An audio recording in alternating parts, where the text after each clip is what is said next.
Ang the best. Eto, magkwentuhan muna ulit tayo, JM and Mariel. Kasi kami dito, mahilig kami sa mga, ano ba yung usap-usap, kamustahan, ganun. Kanina, marami kayong sinabing similarities ninyo. Pero sa tingin nyo ba, bakit nag-work ang tandem ninyo? Ano yung pinakagusto ninyo sa isa't isa? Ito, walang mali siya to ha.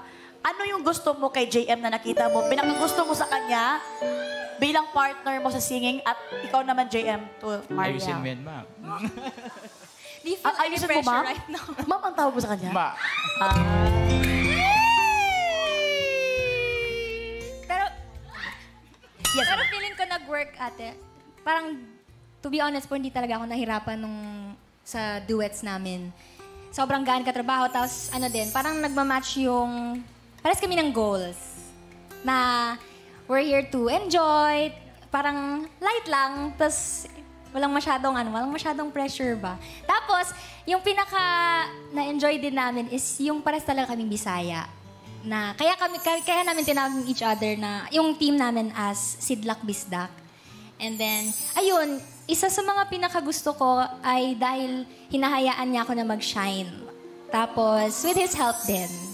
Oh, with his help din. Grabe naman yun. Oy, ikaw naman, JM. Ayusin mo.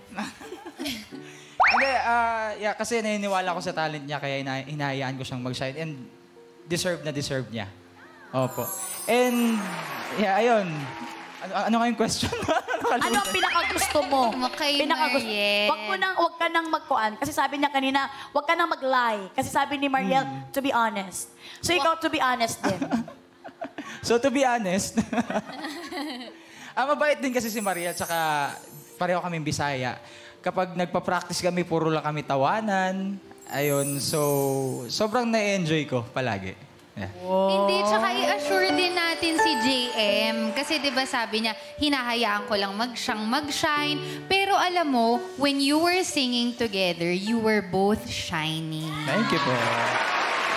And alam nyo, ang napaka-cute talaga, kasi tayong mga Pinoy, lalo na mga kalalakihan na mga Pinoy, di ba, is hinahayaan talaga ang babae.